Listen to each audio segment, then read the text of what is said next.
Hello, everyone. Yes. Welcome. Welcome, my friends, to the stream. It is Esoteric Ebb time. Hello. How is everybody doing this day? The executive producer has joined us. He's very excited for things. I forgot to take my meds this morning. I just noticed. Hold, please.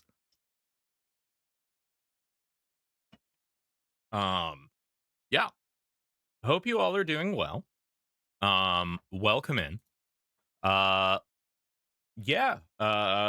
time, we had lovely night adventures in Esoteric Ebb. We ate a donut out of the trash can. We rationalized eating trash.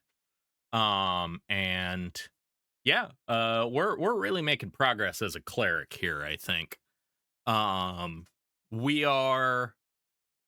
We met another very large, very cool woman with a lot of eyes. We didn't get a lot of time to talk to her because we were also deeply, deeply exhausted from the fact that we couldn't find a place to sleep. And then we found a bubble full of dancing gnomes that we danced with until the wee hours of the morning, at which point we immediately jumped into a drain pipe and almost got washed out to sea. You need to sit down. Okay. Anyway, let's head on over to the game cam. The recap is still the same as it was last time. We're still looking for the tea shop owner down on Water Lane. And then we're going to be heading down into the city below to try to figure out what's going on down there.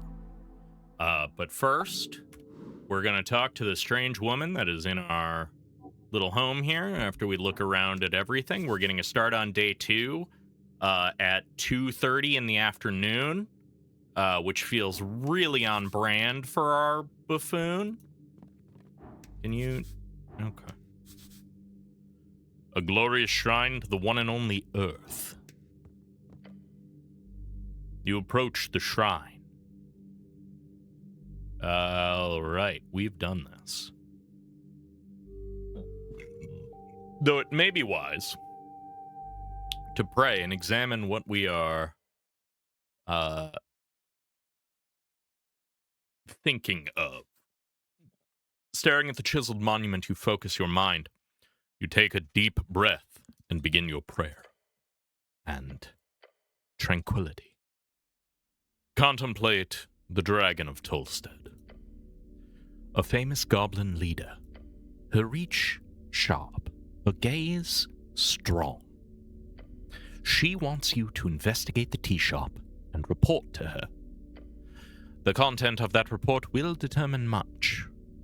Contemplate the Coin Lord of Norvik. A powerful man with much to lose. If he fails his grip, there is no reason to appease him. If he retains it, you are wise to stay his ire. Contemplate the Star Witness. One strange detail. A fake name. A man in yellow. Follow the trail. Contemplate the Pillar of Yore. Go deeper. Meditate. Learn and study. Contemplate the Dead Elf.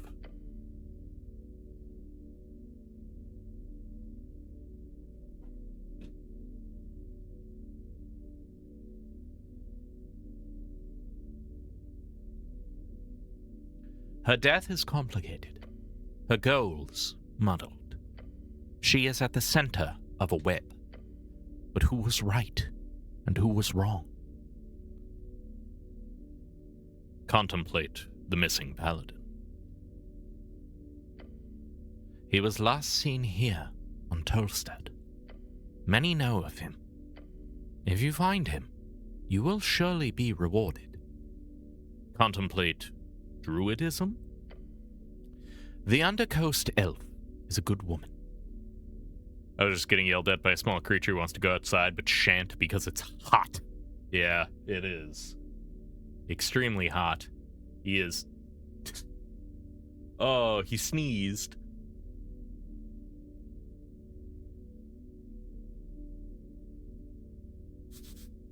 Undercoast. A nickname for the undersea coast. She holds many natural friends in this unnatural place. If you wish to seek the green path, then be nice to her and her friends.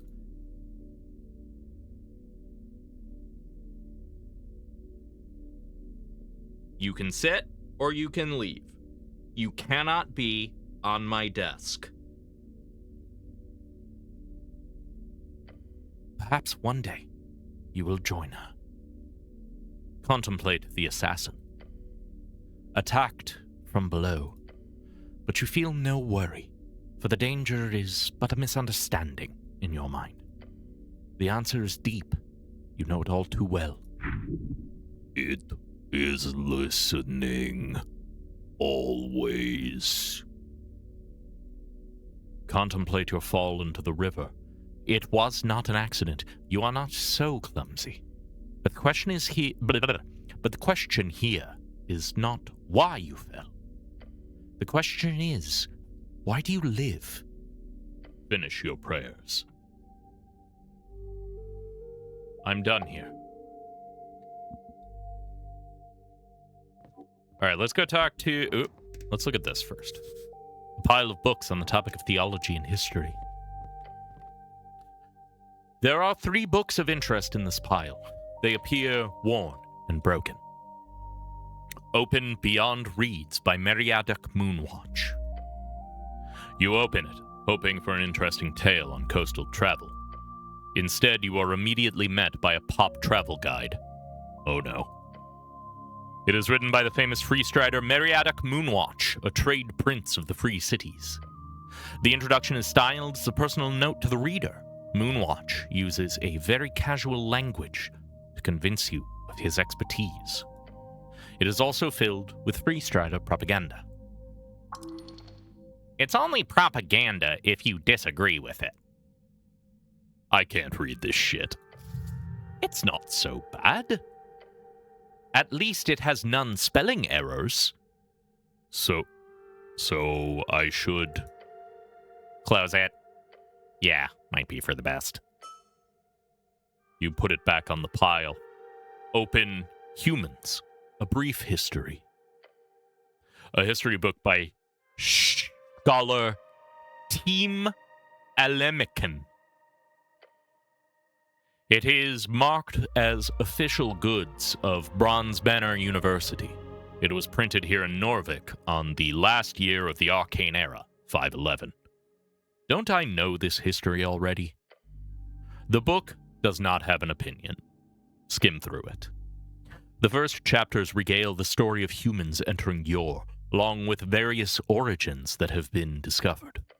Most humans who arrived in Old Deminor came as dragon servants during the later stages of the Fade Era. Although the book also goes into the modern refocus on attempting to avoid the clear anti-dragon biases that infused all historical documents on the topic, humans were brought to Yor from various outer worlds as workers, fodder, soldiers, and worshippers. Some were made to live in glorified internment camps. Some lived as loyal subjects in royal halls. The stories of early human existence on Yor are as varied as those of today. We were slaves, yes, but each dragon was a different master. It then spends a full chapter going over the draconic civil war during the Dravine Era and resulting rise of Doug Doolin Dim. Skip ahead. You arrive at the Coast War. Its destructive, spelling incorrect, quality impacted human civilizations as much as it did the coast itself. Sick? What drivel to use modern slang in such a historical setting? In short, as the Arcanists rose to ever greater power, humans journeyed into Old Deminor during the Great Consolidation, An offer of power and wealth to all men, no matter your background, was attractive, to say the least. At its end, approximately 90% of all humans were wiped out. Only a few clusters of offshoot communities survived the onslaught. The book contains a solemn list of those human cultures that were fully destroyed in various curses, void bombs, and intrahuman genocides. The greatest tragedy throughout history. Stare at the list, then move on. In its final chapters, the book switches topic to instead focus on the various humans who are still identified as unique phenotypes within the human folk type.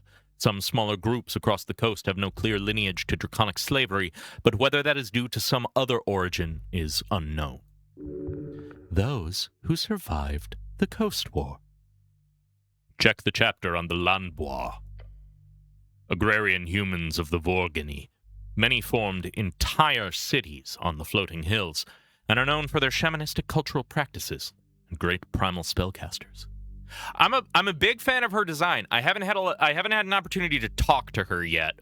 I've just been reading all of the books in here first. We're reading nonfiction and terrible travel guides. Also, welcome in, Myth. They are described in the book as tall, having intermingled with the local giants, with either white or black hair, prominent nasal features, and a distinct tanned, freckled skin. A major portion of the Landbois were forcibly drafted during the late stages of the Coast War, and it destroyed their demographics, despite the war itself never reaching their far inland country. Today, they are slowly recovering and on the fence between industrialization or keeping to their agrarian roots. Check the chapter on the Yanzu. Known as the greatest human warriors of the Fade era, these humans were known to inhabit both Divini Torum and parts of the northern Ascani during their service to the Red Dragon, Isuth. Had a crazy day at work, so I stopped for a very obscene poutine. I have to say, obscene poutine has incredible mouthfeel as a descriptive terminology. If you haven't said those two words aloud, I encourage you to. Also, what kind of poutine is it? I'm deeply curious. Yeah, Very Obscene Poutine is also a fantastic band name.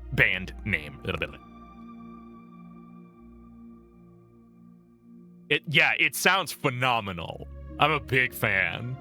God, I wish there were more poutine places around.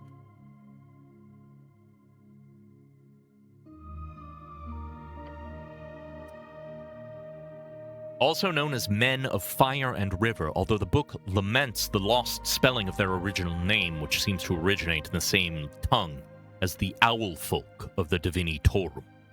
During the Great Consolidation, all these humans either left their original homes or were forced out by celestials, dwarves, elves, trolls, and more. Troll, a monster native to Ascan.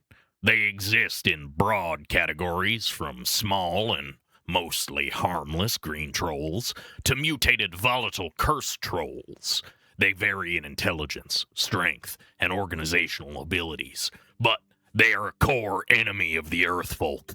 It was Earth who destroyed their rising kingdom during the late Arcane era. They are described in the book as short and dark-haired, with various skin hues. Historical documents seem to indicate that those of Fire and those of River were two entirely separate people who have been clumped together over time due to their similar facial features. Although records indicate that the two might come from entirely different origin worlds. There are sometimes derogatorily called the Dwarves of Reeds, as their masterful craftsmanship is unrivaled among the ashes of the Coast War, and they're kind of short. Hot dog, ham, bacon, crispy onions, maple syrup, brown sauce, and a fried egg on top, plus the... Whoo, that sounds so good, dude! That sounds amazing! Good call! That is obscene and I want it so bad! Hell yeah! Yeah! Oh, I'm hungry now. Maple Shack poutine.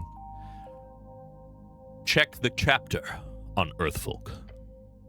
Pale, generally brown-haired, and tall humans, whom the book makes clear were a very tiny minority among the many people of Old Dimenor. They originally appeared to have served a dragon named Bellum, but no historical sources exist of that name beyond the oral tradition of the tribe itself. Bellum, the old name for the Great Serpent. The only thing that makes the Earthfolk unique is their expertise on shipbuilding and their choice to flee their homeland before a curse bomb ruined it forever.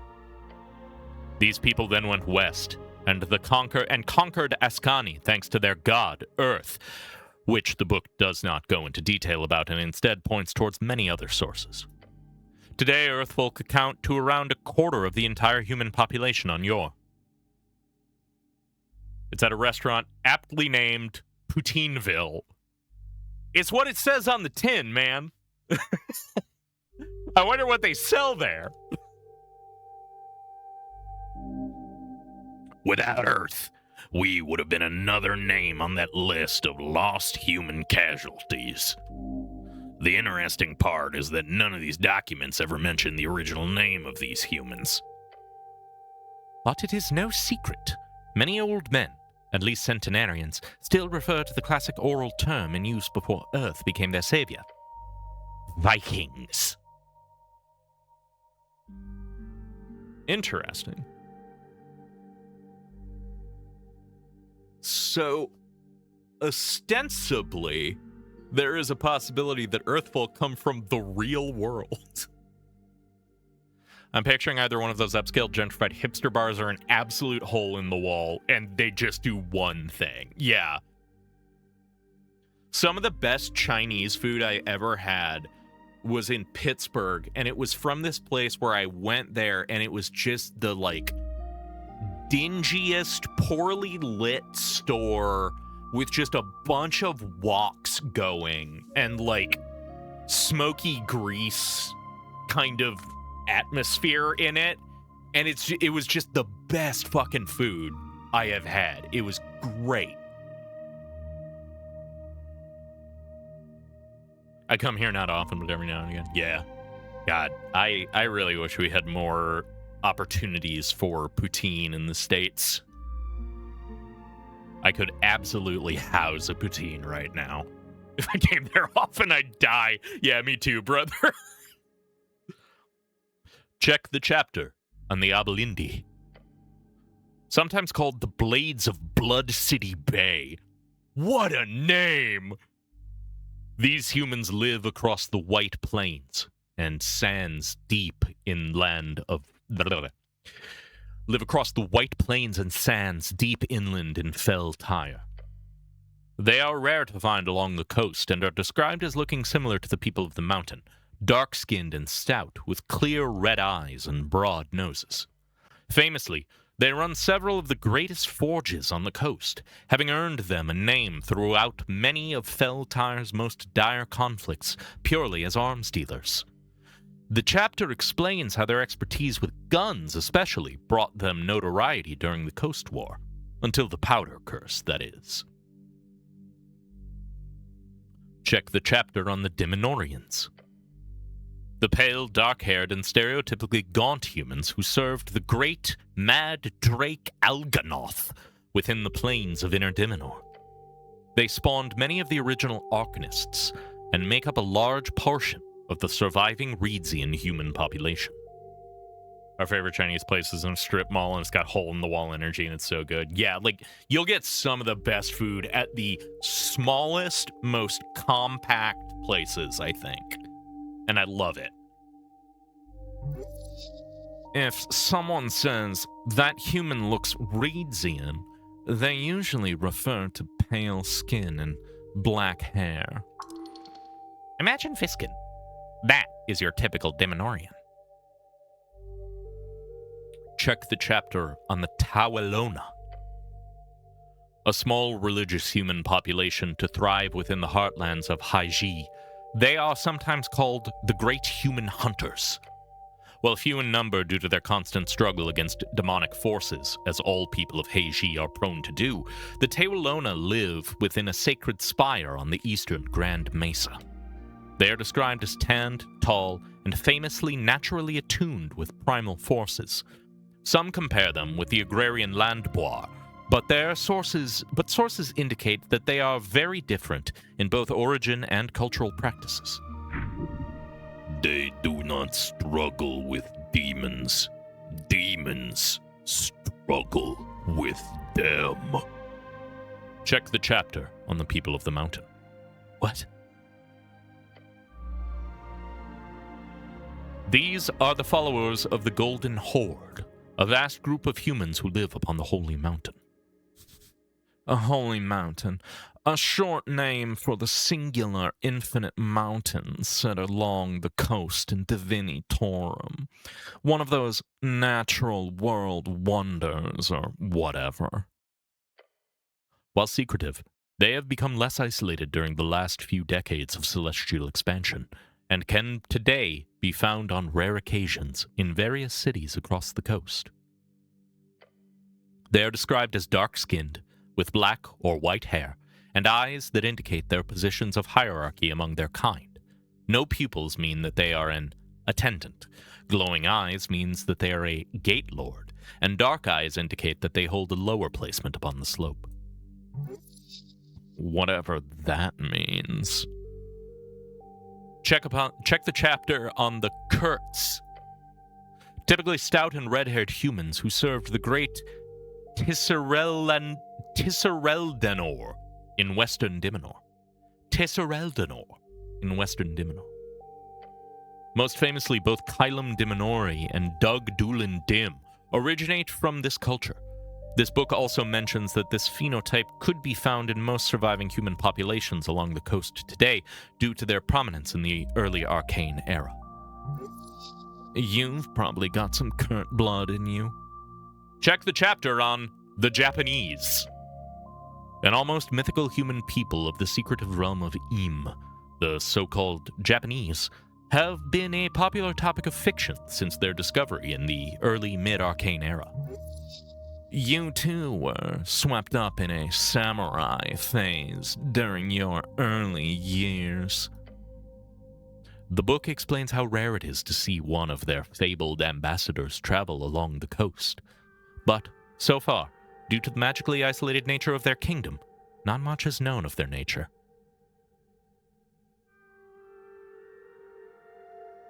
Oh, I don't know if Vibes is here, but this absolutely reminds me of a thing from The Wandering Inn. Close the tome. You put the book back on the pile. Open Earth and Toll. Founders. Cracks me up that there's just flat out Japanese people. Yeah, that's a thing in The Wandering Inn. There's like, they kind of reference it a little bit where like there's this place called the Island of Drath, and like it is heavily implied that they are just like interdimensional Japanese refugees. It's really weird, and I'm into it. Like, it's a very cool thing. They never, at least as far as I got when I was reading it, they never actually like went there, but you occasionally saw them, and like one of them was just straight up speaking in hiragana, and it was great. Like, it was really funny. Open Earth and Toll, Founders. You find that the book has been unfortunately ruined by moisture at some point, but some of it is still readable. Not like you don't already know the story by heart. Skim through the ruined pages. So without spoiling anything, that's exactly what this is too. Oh, really? Nice.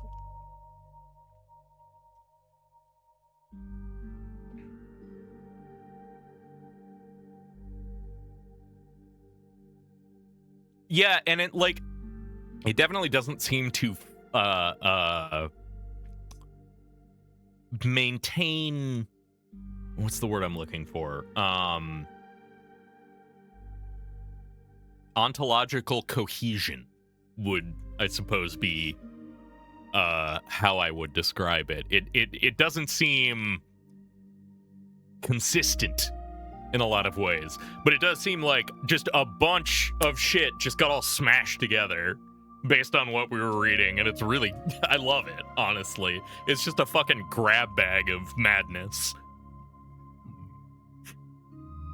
Skim through the ruined pages.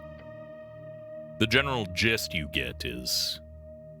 Yeah, I remember seeing a map of it, but I feel like I remember them saying something where, like, the days are different lengths depending on, like, what quadrant you're in or something. But yeah, it is crazy, and I'm into it. I definitely want to read more about, like, the broader scope of this once I'm actually done with the game.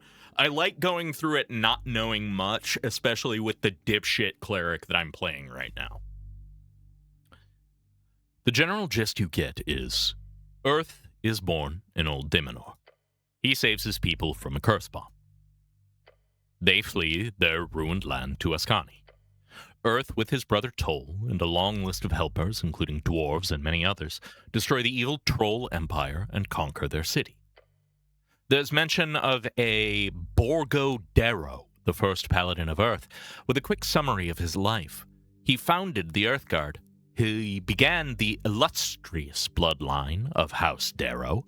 He was known for his vow to never succumb to any wounds in battle, and ironically, he died of a heart attack at age 40. Borgo Darrow, the legendary first paladin of Earth, founded the Earthguard and died tragically at a young age. He is remembered as the manly ideal in Norvik. You also spot the name Cran on one page, talking about that goblin warrior's service to Earth, how he joined during the Goblin Wars. That's the first half. The second half is all about how they built Norvik. Kept to his oath. Though you can't see when the book was published due to the immense damage of the paper, you do notice how it ends. Not with Earth's death, but with the leaving of Toll. In many ways, that was the spiritual death of the city. No one knows for sure why, but Toll ended up leaving to go on an expedition to the Endless Wastes, far inland. And he never returned. Close the tome. I'm done here, I think.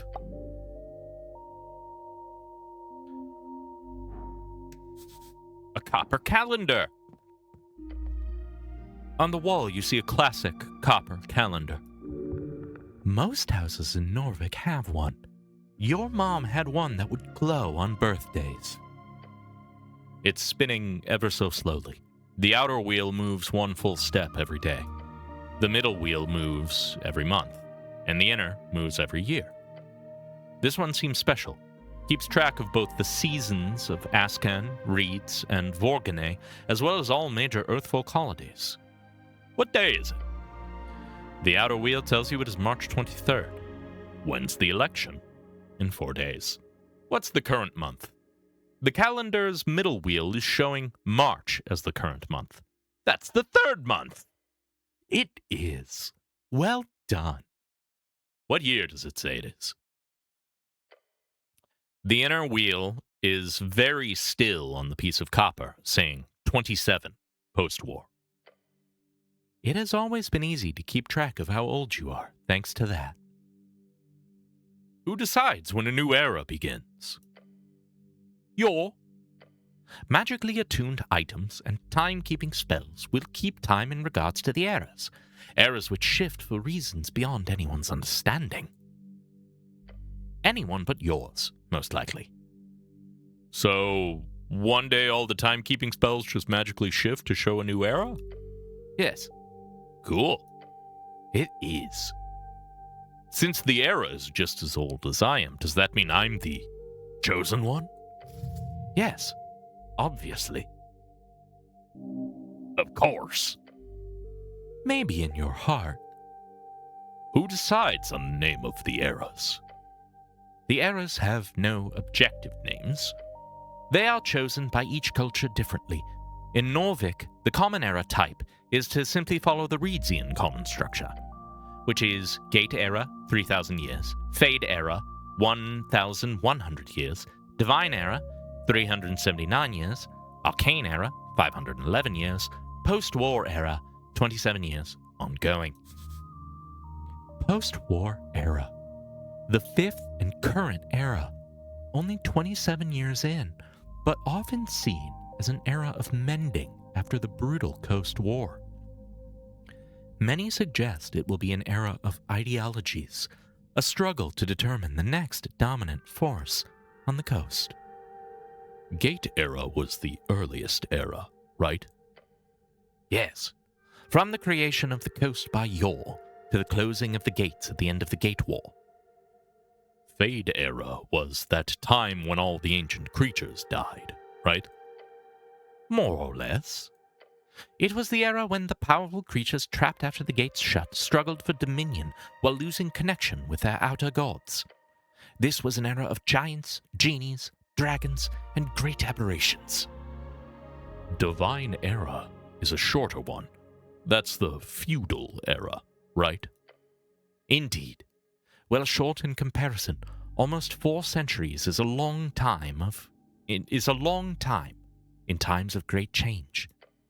This was when mortal walking gods ruled the coast, when great kingdoms rose and great empires conquered vast lands.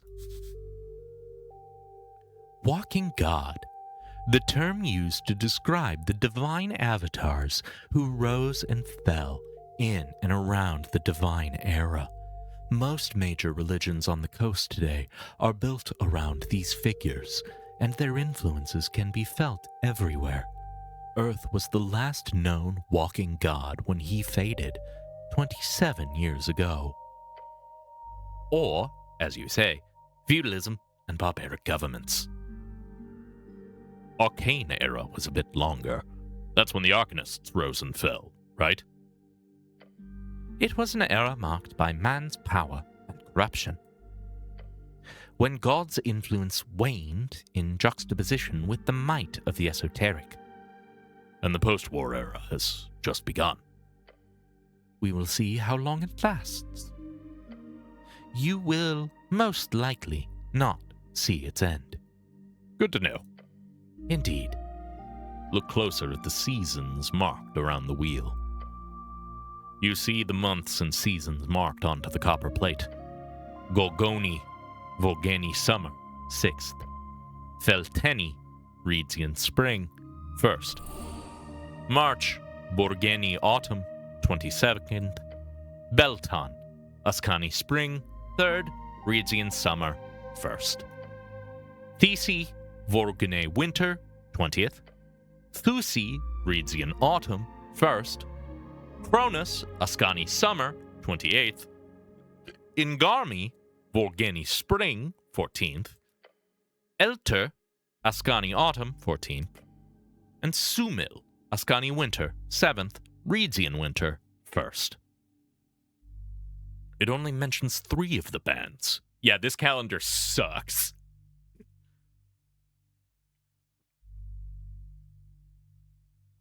It only mentions 3 of the bands. What about the rest? A list of all 8 bands would be excessive. My birthday is on the 13th of Cronus. It is. Do I have to keep track of this? It would be ridiculous for a grown man not to know the names of the months. Don't worry. No one will ask you to remember the months. Oh, right. Every band's seasons shift on different days. That's confusing. It is. But don't worry. You have never left Ascan in your life. And you never will. Leva ochdo Ascan. That is your fate. Okay, good. Neat. Look at something else. You do so. Check out the holidays. You look at the various holidays marked into the copper plate. Gorgoni, Earth's passing, 7th. Earth's passing, the day your god died. Norvik used to celebrate this with fervor when you were little, as many fanatics believed he would return if they hosted a truly legendary feast. Earth's passing, Drink and feasting with family and friends, mostly used to ignore the darkness of winter outside. Felteni, Fast of Tuk, 17th. March, Great Migration, 5th. Belton, Blood Night, 1st. Seven Silence, 7th. Thesi, River Run, 3rd. Giant's Crown, 23rd. River Run, Norvikian holiday celebrated at the start of summer. Traditionally, a bike race is held along River Torna each year. River Run, good food and fresh crayfish by River Torna is served by various gatherings. The kids are supposed to run or bike along the river as the ships race each other. Lucy, Volksfeast, 15. Cronus, Toll's Dance, 28. Ingarmi, Phoenix Watch, 16th. Elter, Torna's Flame, 14th, and The Ascent, 26th. And Sumil, Robolite Night, 2nd. Look at the marking that says Founding of Norvik. The calendar says 468 Arcane. Okay, that's all for now, calendar. All right, let's talk to the big lady. Oh, I think I can behold her again. That's right.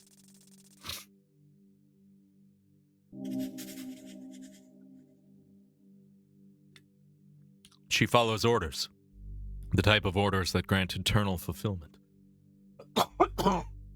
Excuse me.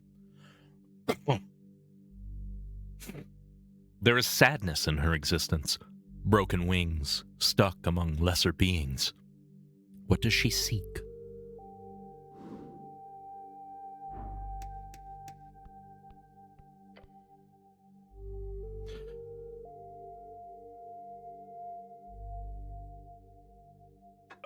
Excuse me. Sorry, that cough took me out.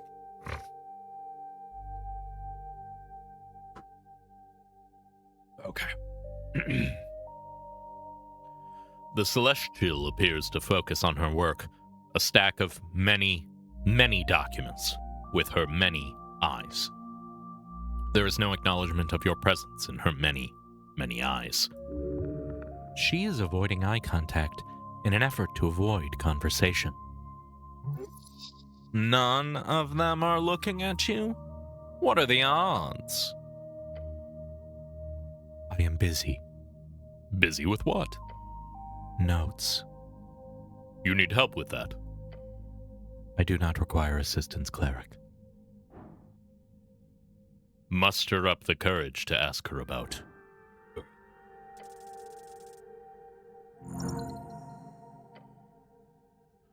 You clench.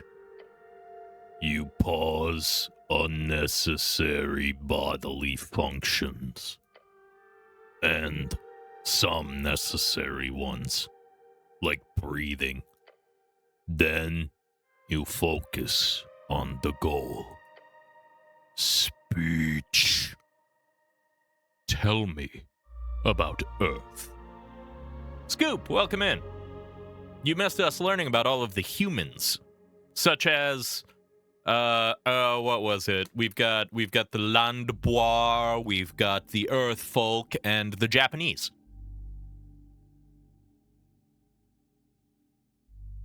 Tell me about Earth. She stops writing. She mimics a sigh. The faded man god.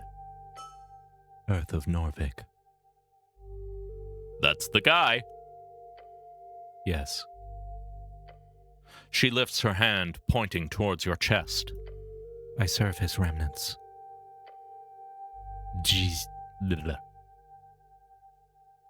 Jieki Smoko. Smoko what? Her many eyes look at you. The Celestial turns her head in your ah! Scoop! Scoop! Thank you. Oh, gift subs are on sale. Is it a one of those promos? I hadn't been on Twitch earlier. Anyway, Thank you, Scoop. I appreciate it. As always, you are my most fervent supporter of the channel. Thank you. The Celestial turns her head in your direction, just a bit. I uphold my honor through service to the Coin Lord. She should serve you instead. You should serve me instead. Ah. The short laugh echoes in your mind. A strangely human sound from this alien creature.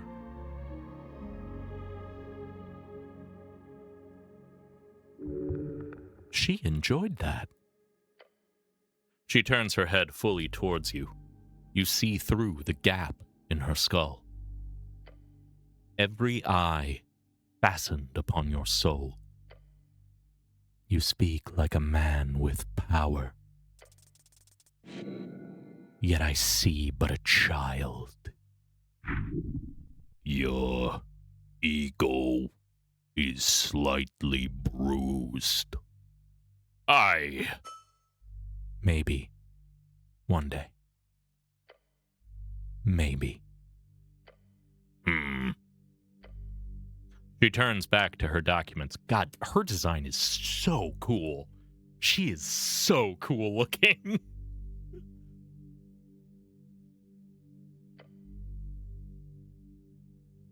I am unsure about many things.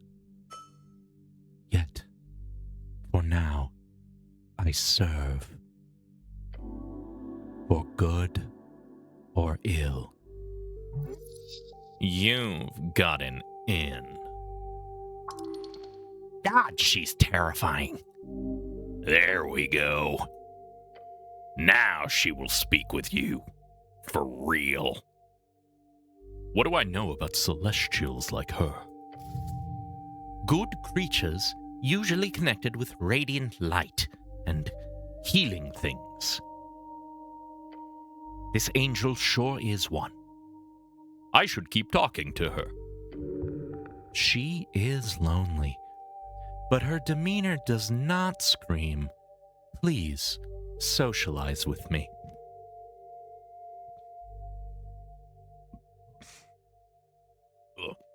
Excuse me. Will you join my party? You seem like a strong companion. No, I am busy, cleric. Later. If you play your cards right, anything is possible. Intelligence failure. She's good and chill and a healer.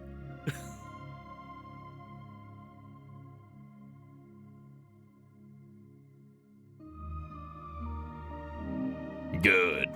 You are strong enough to carry this team. Snell actually does a lot. You should appreciate him more. The goblin? He means well, but he's just a bit of assistance, barely noticeable. Men were not meant to carry the world upon their shoulders. Not alone. What do you know about the pale man in the morgue? She closes the book floating before her. Avoid that creature. There is darkness there. Her halo spins erratically for a moment. I have been told to not interfere. Both with the mortician and his helpers. The pale man's reputation is insane. What the hell is he? The pale man is a fucking creep. Yeah. He's a lich. He's an ancient turbo lich. Something is certainly off about him. Helpers?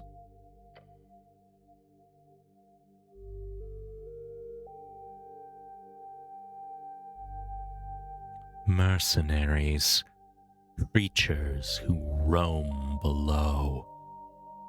Dark, spirits. They are unofficially sanctioned. None opposes their presence, for Viskin keeps them in line. Huh. Another reason not to get in Viskin's way. Do not engage them unless forced. What is he? At best, he is a weak arcanist. At worst, he is a powerful arcanist. One who survived the Coast War. That would be interesting. Did he have something to do with the tea shop? Not likely.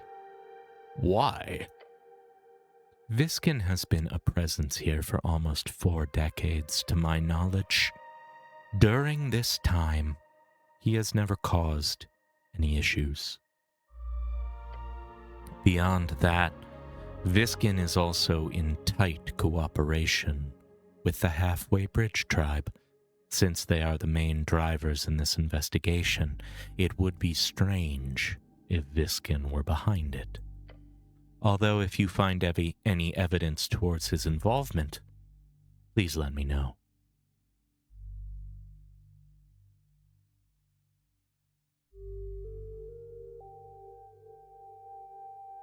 He's not a Starbucks hater.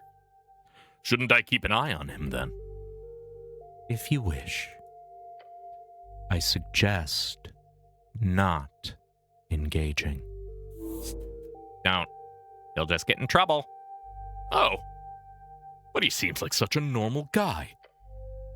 Avoid Viskin.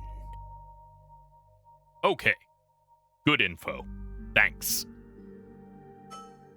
She opens her book again. Do not engage. That is my advice. That's good advice for everything, especially if you exist on the internet. Do not engage. What do you think about goblins? What information do you require? How are they? You know, as a people, here on Tolstead.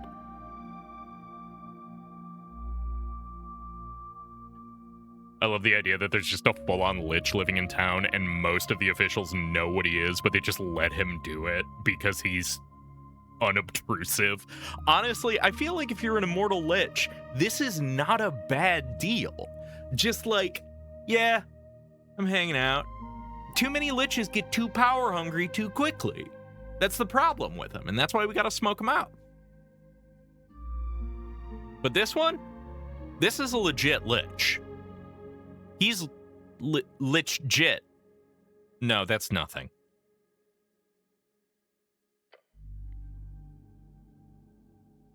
How are they, you know, as a people, here on Tolstead? Weak-willed and powerless as individuals. A creature that survives through reliance on the group and on greater creatures. That's not fair. They're clearly stronger than they look. Her eyes glance at you. I would describe humans the same way. He's calling you weak? Not okay. I'm not weak. I'm strong. A strong man does not need to say it. That shall be proven in time. But I do not see it as a negative. Warmth. Her soul opens. The voice softens. Humility and trust are important traits in all, for all. Yes, her words ring true. Huh. The angel's got some weird views. That is what I think. What else? Can I trust their chieftain? Lady Sageleaf is a powerful creature. Do not trifle with her, or her pawns. Her behavior is clean and highly acceptable. However, she does meddle in dark actions when needed. She looks at you for a few seconds. Perform your duties and leave. That is my advice. What do goblins do here? Just in general. The goblins perform manual labor such as militia duty, construction, various public services, mail delivery, and manning many defensive perimeters in the city below. Over the last decade, they have taken up near all such posts on Tolstad. They are also overrepresented in crime statistics and are several times more likely to join and form crime syndicates than the general human or dwarven populace all across the city. This appears to be primarily due to segregated housing areas, lack of access to higher-paying jobs, and general cultural elements. The goblins are a troubled yet slowly integrating part of Norvik from what I have observed. Feel awkward. It appears to be a highly politicized topic. I apologize if I have made you uncomfortable. The goblins are troublesome indeed. Lady Sageleaf has clearly cleaned up Tolstad, but most of your other encounters with goblins have been rather unpleasant. Like the one I tried to give 3 drinks before I successfully smashed his face with a glass? We've had some issues with goblins that aren't Snell or Sageleaf.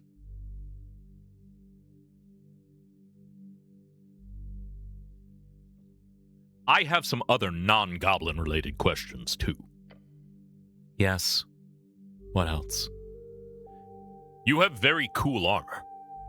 Yeah, I glassed a guy, but I failed to glass him twice beforehand, which just involved me kind of rubbing the glass in his face, full of an actual drink. I re-rolled the test 3 times until I successfully smashed it. Also, yeah, Etter is incredibly cool. You have very cool armor. Thank you.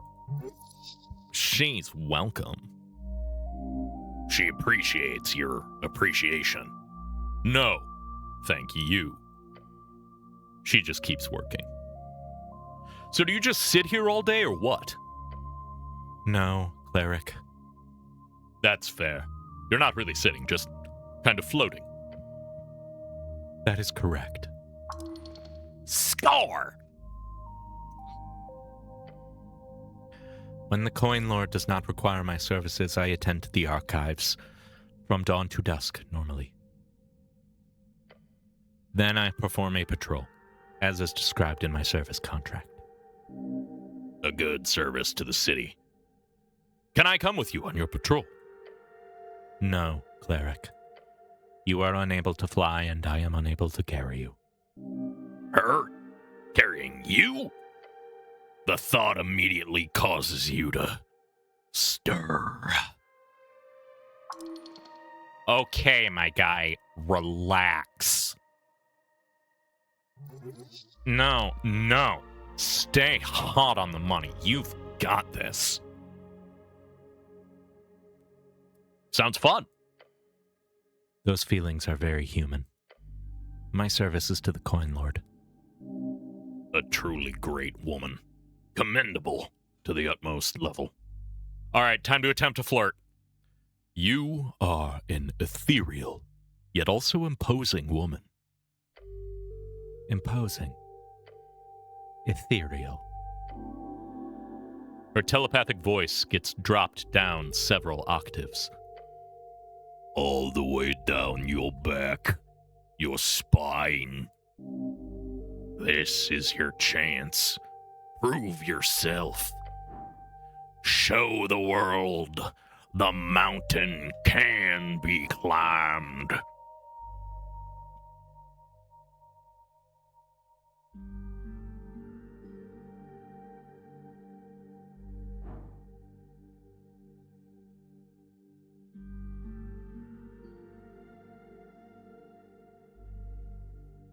I noticed that they mentioned it was a really brief line earlier where it said you could see through her skull.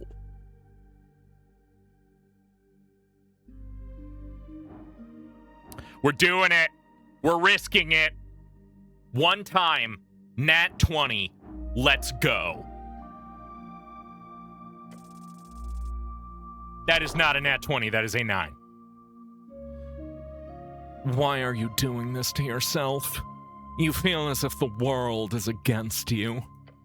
This woman, she is simply too powerful, isn't she?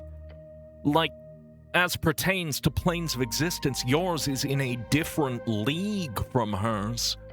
The type to crush you like an insect. And yet you're trying to win her favor? Nah, not going to happen. But No buts. This is serious. you have to stand up for yourself. A man does not lie down like this. It doesn't matter how many times you get knocked down or broken into pieces on the living room floor. A man takes every failure with the stride the world demands. He looks the painful realization that the world is against him and laughs at it.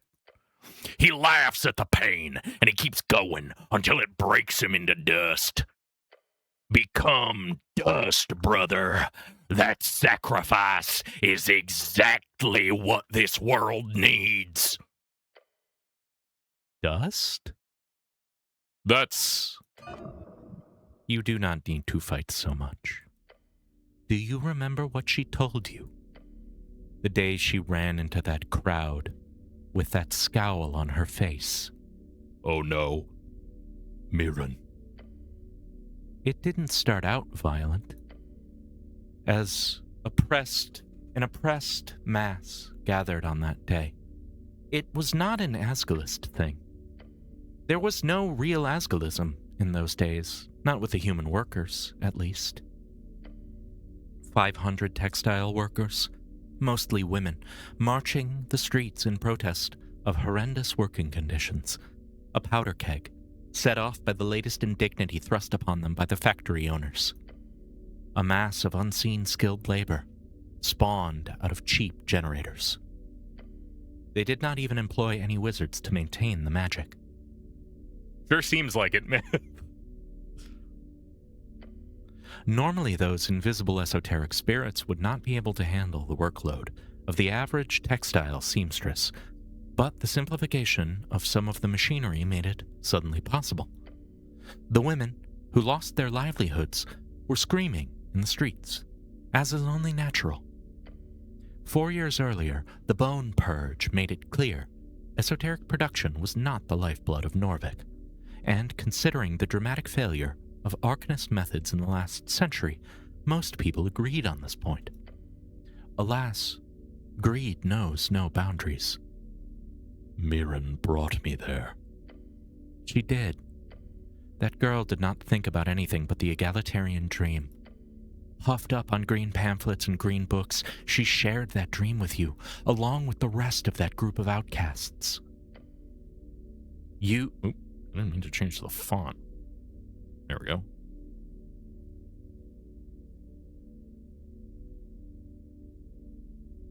Ah!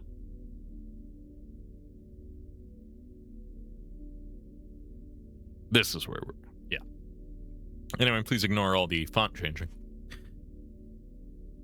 You and a handful of other activists of the youth held signs, chanted dwarven songs, and held the line as the fascists rolled in. Fascist. A follower of fascism. Thanks, Strength. I didn't throw any rock. I was only there because of her. That is true, admittedly. As the Earthguard peacekeepers pushed into the crowd, bulky Pavises breaking bones and dislocating jaws, the group scattered. One by one, those outcasts left to live in the system instead of attempting to smash it with an adamantine hammer. Smash it with an adamantine hammer.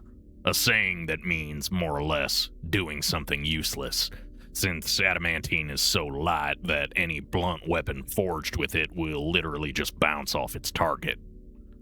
Ah, shit. And I stayed behind like an idiot. You stood by your principles. Or you stood by her principles. She had a lot of those. When the bricks began to fly, it was far too late to back out. The roaring crowd surrounded, the batons pelting, the masses crying. Mona is paying her rent today by hunting a fly. Ooh, I love it when cats actually successfully do shit like that. The executive producer is incredibly bad at actually hunting and killing bugs, but he's really good at finding them. So he'll act as my spotter. He will yell and yell and yell until I get there, point it out, and then I'll kill it. And he'll track it if it's a fast-moving one, so I can follow his gaze. It's actually quite helpful, all told.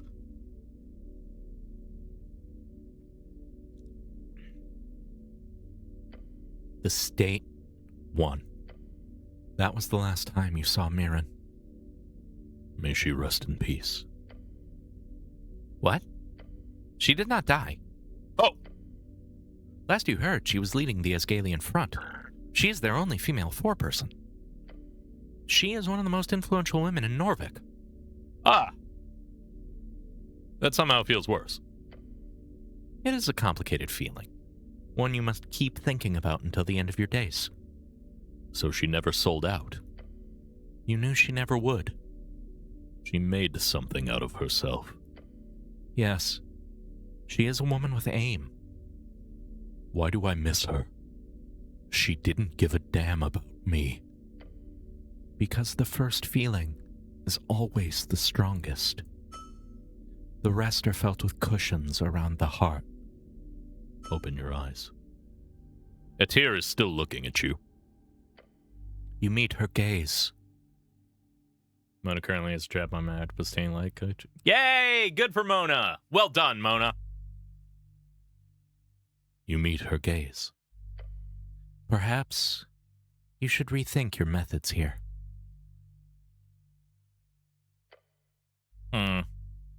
This whole flirting thing, you can try again later. Right now, just chill, okay?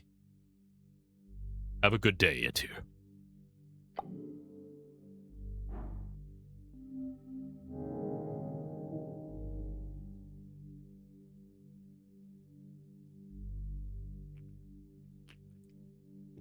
Okay.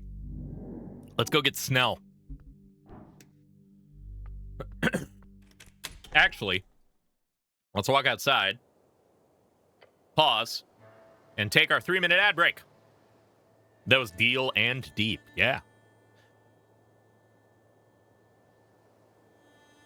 Can you relax a little bit? All right.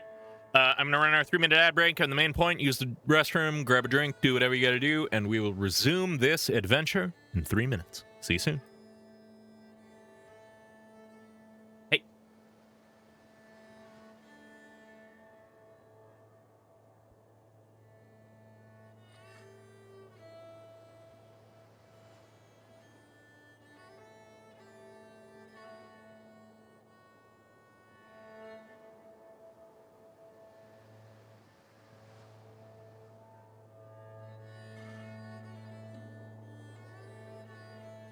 Here he is.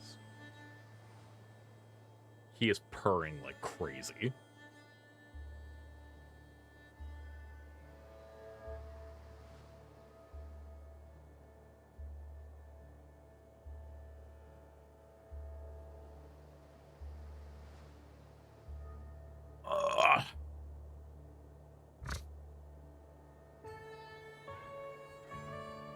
Strength and con match together in the menu make it look kind of like a halfway between a cute drawing of a heart and an anatomical one. Oh yeah, I kind of see what you're saying. Yeah, the like silhouette kind of strikes it, but then the like tendrils coming off of con really add the like heart valve aspect of it. You're very right.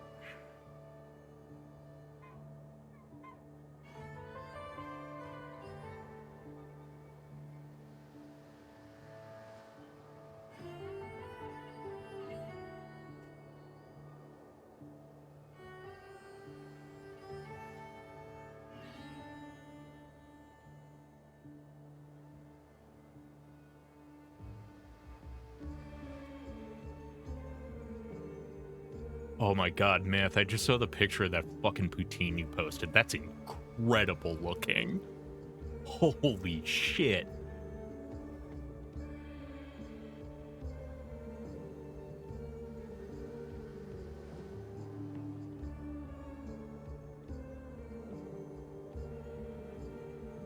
That's the most beautiful poutine I think I've ever seen. Yeah, that looks like I would eat it and then want to take a goddamn nap.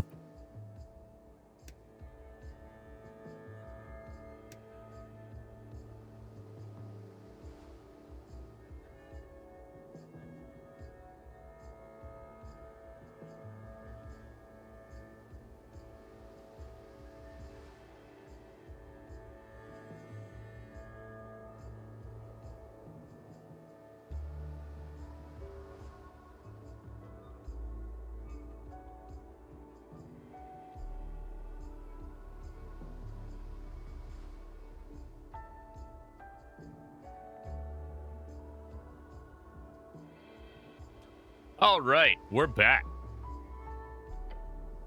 Let's go find Snell. Oh, there's so many apples on this roof. Why?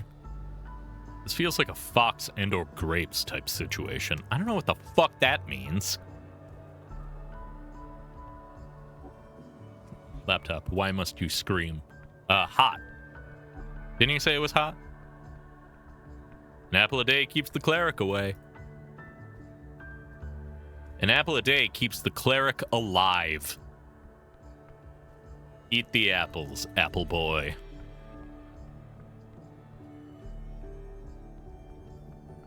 Snell, I forgot where you live. I think you're down to the south.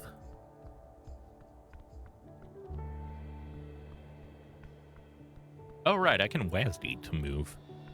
Oh. The halfway bridge. It connects with the palace and the rest of southern Norvik.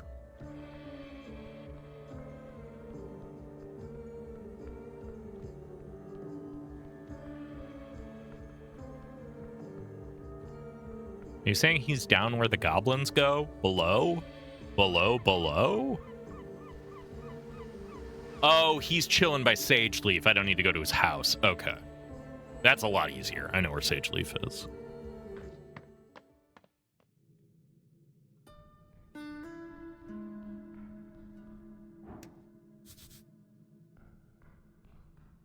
Right, I have the key to the Drunk Sphinx.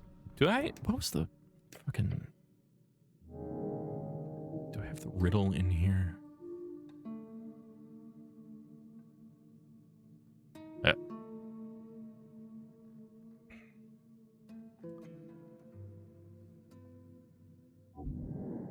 Oh, well. Or is it in my journal? Not really. It doesn't remind me what the thing is. I don't think I have the spell, though. My, magical capacity is bad. Hey. Good afternoon, cleric. The goblin gives you a questioning look. You ready to head out? Bit later than I usually get started, but yeah, I'm ready. Snell has joined your party. All right. Now, how do we get to the water lane? So I want to see if we can track down the dude that owned the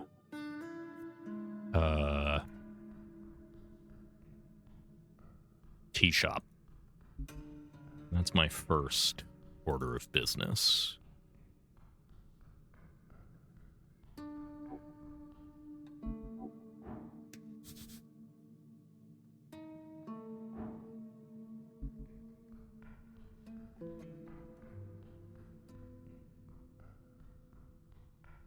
I have vague memory of seeing...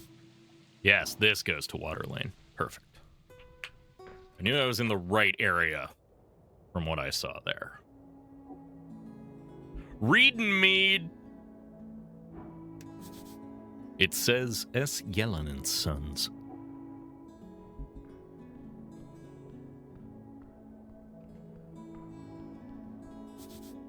Democratic propaganda. Stairs down to the bustling docks.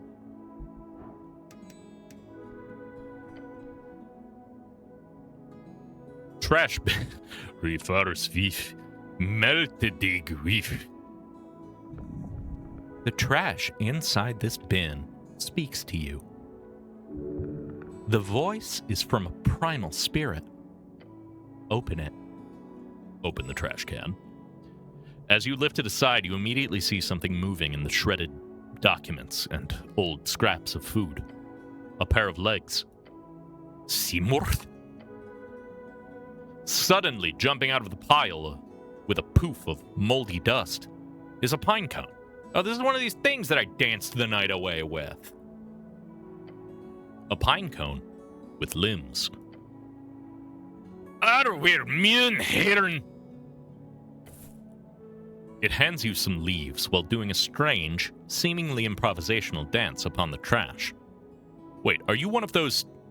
Before you're able to do anything about it, the little creature poofs away. Don't breathe it in. Mold is, as your research has shown, bad for you. As it fades, you see only trash. I've heard about those things. Never seen them, though. What do you know about them? Just what I read in the paper, and what Nesson goes on about. They're called Vatar or something. The Lamplighters Guild had a public spat with them a couple of months back. He points to the lamps behind you. Apparently they messed with the everlasting lights. Not so everlasting, then. Guess it's a PR name. I get why they were mad, but I think they solved everything once the PCG got involved. And, they're supposed to be all over the garden, too. Not that I've ever seen one. Anyhow, they, clearly seem to like you. Let's keep it like that. He gives you a nonchalant half shrug. It's Water Lane. There's always something going on here. Just walk away. Oh, Griffon. I want to go see the Griffon.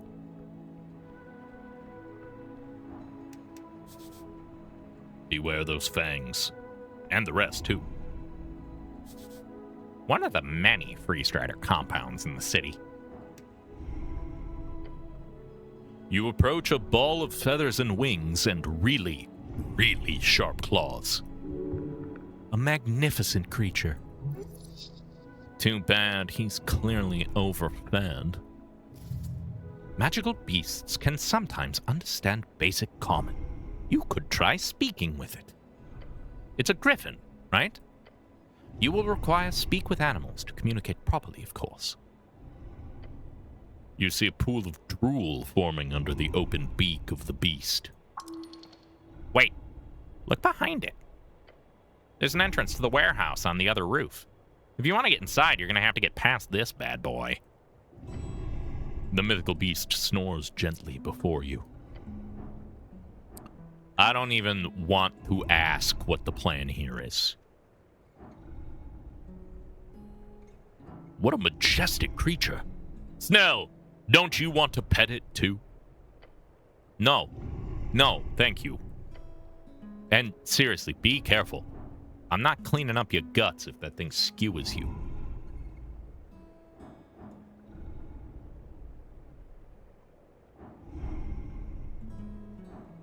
Wake the animal gently through understanding and empathy.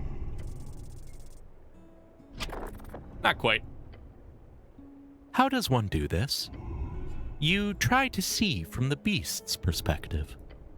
How would you like to be awoken if you had to be awoken from your lovely slumber? If you had to be awoken from your lovely slumber by a helmed, handsome stranger?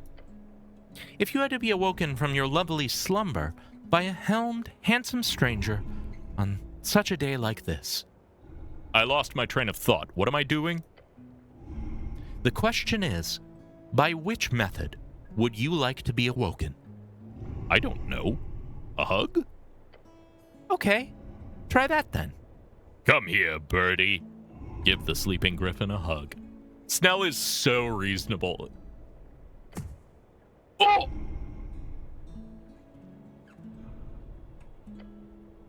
A light tap. God damn it!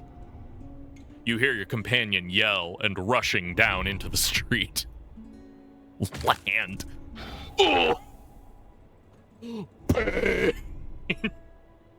Pain! Fucking yeet! The bones in your body cracking. Hard ground merging with your flesh. But you live. Ugh. Almost got it. Gods be damned, what were you thinking? You hear Snell yell as he comes running down the street. The goblin eventually makes it down to you, gasping for air. It's good you're alive, but seriously, isn't there a saying about not waking a sleeping griffin? Don't do that again! Ouch.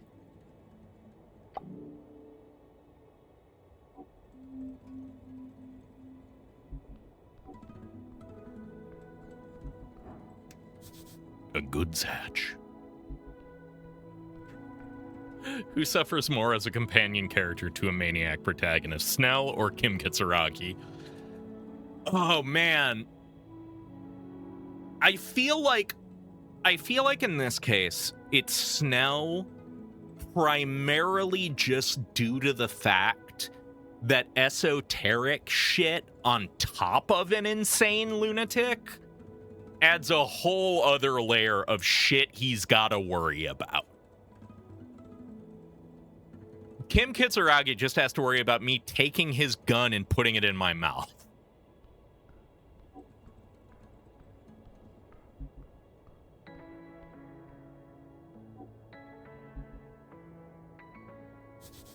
These pipes connect to the vast sewer system of Tolstad.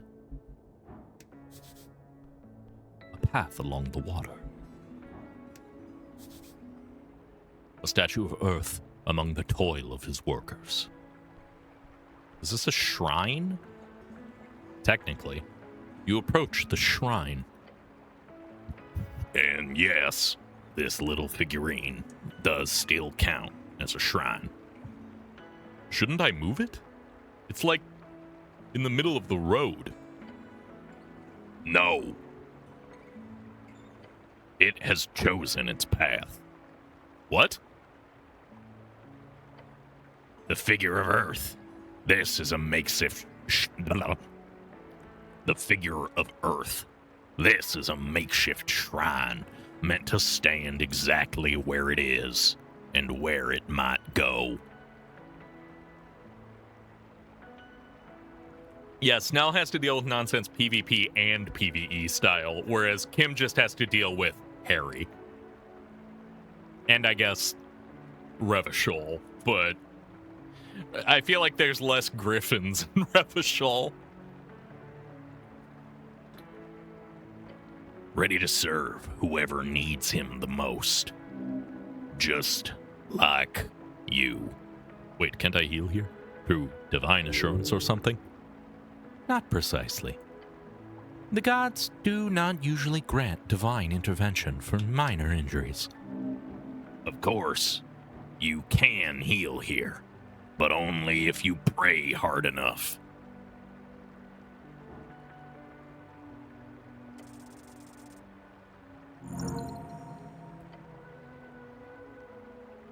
Oh, there is Kuno. You're right. Kim does have to deal with Kuno. Kuno is kind of an existential threat in and of his own. Fucking Kuno! You focus your mind on Earth's symbol, his red eye. Kuno is a scourge.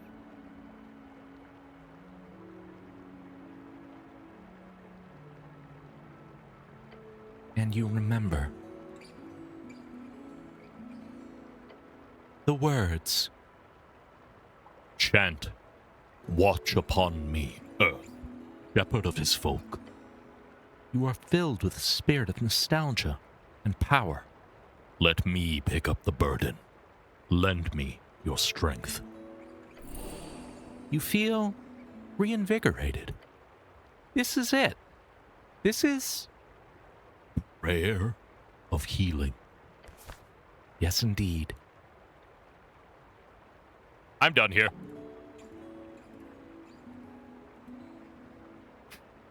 Fucking pigs couldn't even wake a griffin.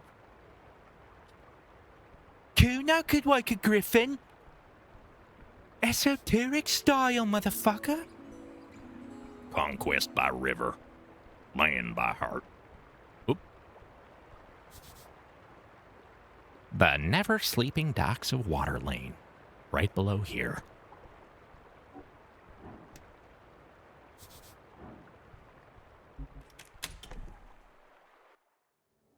Fucking cleric pigs. Oh, big lobster.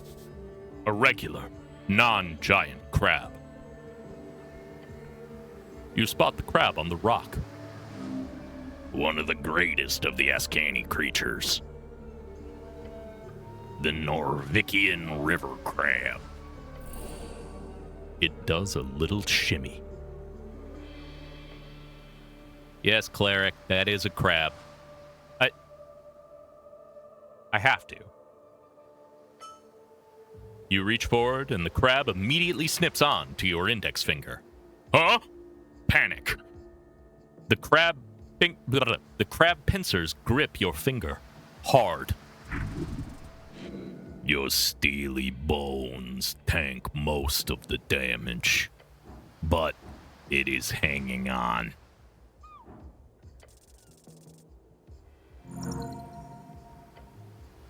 You use your free hand to pry the pincers off your finger. When your index is released, you immediately feel the blood begin to flow once more. Freedom!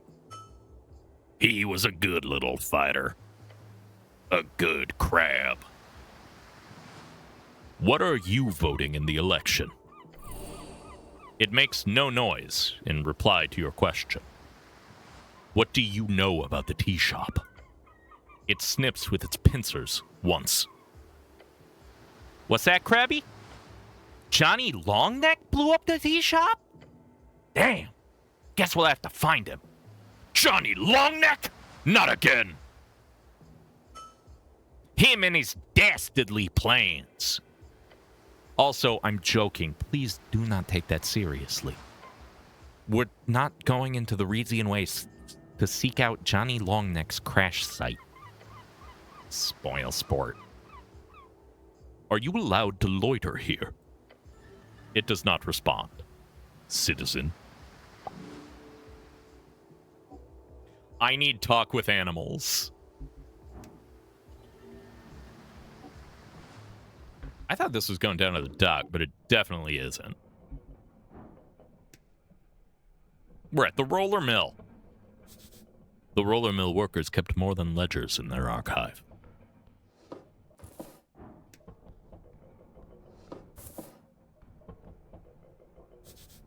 Door's barred. Not getting in through here. Ladders. The straightest form of ascension. You glance at the ladder. It's one hell of a climb. Those cogs, they could swallow you whole. What kind of man? No. What kind of human cannot climb a simple ladder for 20 short feet? It would be embarrassing for anyone of any age. to fail this. Why can I grease this? The docks is the water lane, or rather the water lanes is as close. Oh, okay. Why can I grease it? I'm gonna.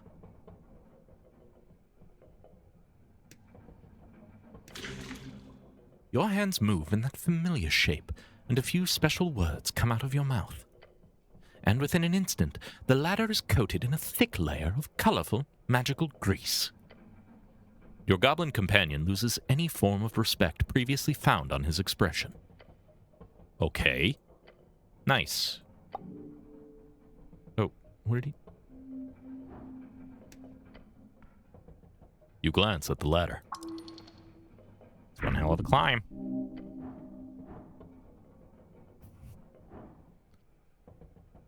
An esoteric tingle leads you astray.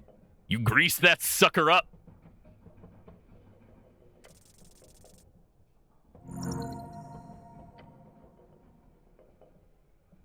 I greased it and then climbed it anyway for no goddamn reason. Taking a confident step onto the ladder, you begin your climb. You close your eyes, and as you do, so in order to fully immerse yourself in the experience of changing your elevation. You are afraid. It is very high, yet your body remains calm. But within a moment, you are at the top of the ladder. Gods, you're slow. Can we get moving now? Let's go. Who's this goth? Totally Tolapair.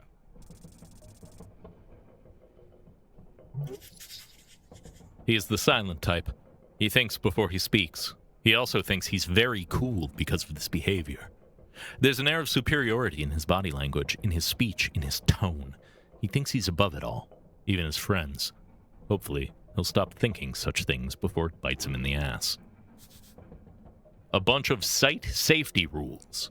Then it says, if broken, contact your local union representative. Sten Buskin.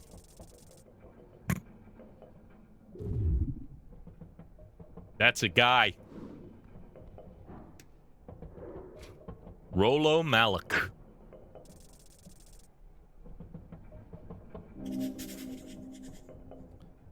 The next generation.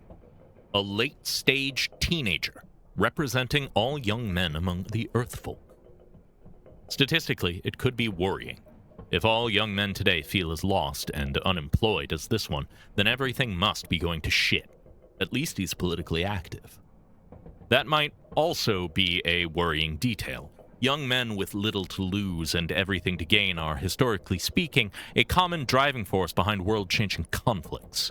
If the old guard nationalists do not represent them, if freestriderism does not support them, if Asgalism is way too progressive, then what phrase will these rumblings lead us along? As with all things, it is economy which steers the masses, the flow of capital, as you have read so much about. These boys might rage against the world if they wish, yet if they each held a role in society which paid them well and granted them satisfaction, then all that rage would subside. They simply require a new ideology, one which supports their economic interests, and nothing else.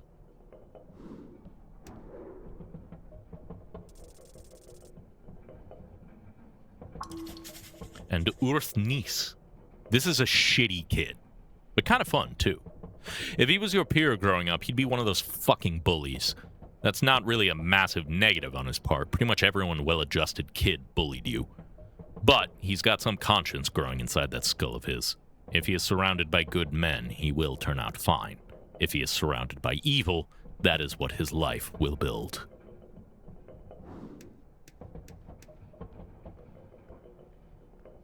Hey.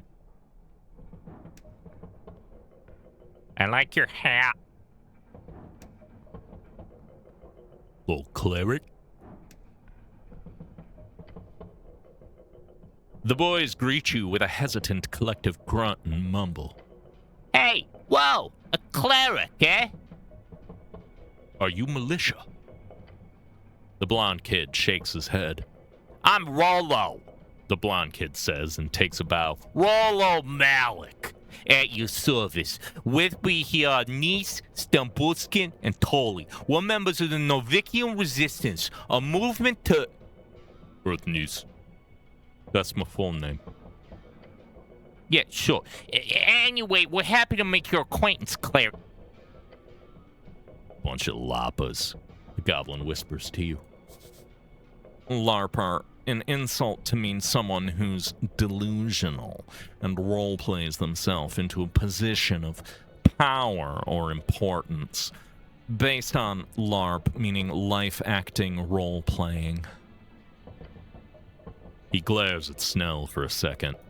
All right, Novikian Resistance members, thank you for attending today's meeting. Important meeting. Shut up, goblin, says the lanky kid and sparks a tiny fire from his hands. He laughs. You think you look cool doing that? Damn child. The magic boy clears his throat. Esoteric Initiate Earth Niece. Here. The large one stands up and raises his fists into the air. Stambulskin! Yes! Don't shout, the quiet kid mutters. I'm here. I don't like them. Roll! He gives a nervous look to you and then mutters, Master of Whispers. Your companion stifles a laugh. I told you it was a bad title. It should be First Spy. No! That sounds like a magazine protagonist. And Master of Whispers doesn't? It was the official title of Earth Spy Master. Do I look like a master? He hisses, then goes quiet once more. Rollo awkwardly clears his throat. Also present is the visiting Lord Cleric and his helper. Oh, I'm the help, am I? Look at the bottles in the corner. They've been drinking. You're the best help, Snell. Don't you worry. Give him a thumbs up. Thank you, cleric. He says with a tired expression. Glance at the empty bottles. You boys haven't been drinking, have you? Rollo laughs, then shrugs with a wry smirk. I mean... Drinking is extremely unlawful behavior. What? No, it's not. But his eyes say, isn't it? No, it's not.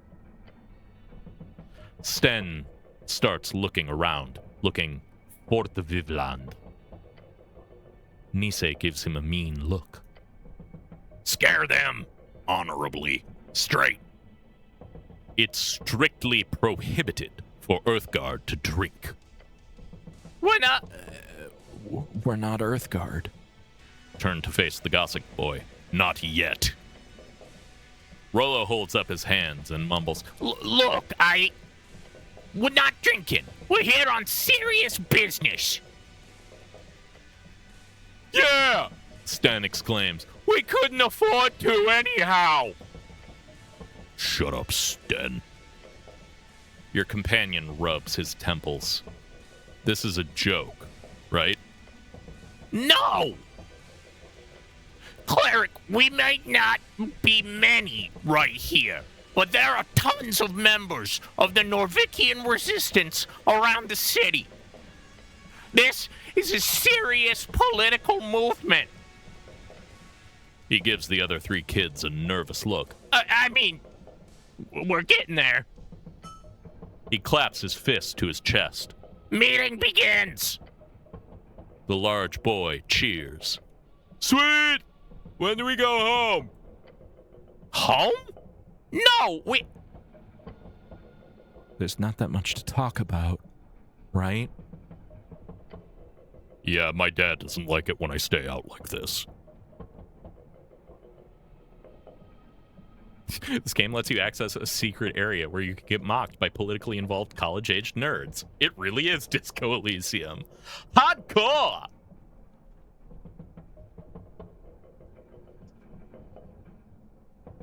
Yeah, my dad doesn't like it when I stay out like this. Hey! Come on, you guys! This election is just around the freaking corner! And I got a mission. Big mission. Like, actually. Spit it out. Yeah, sure.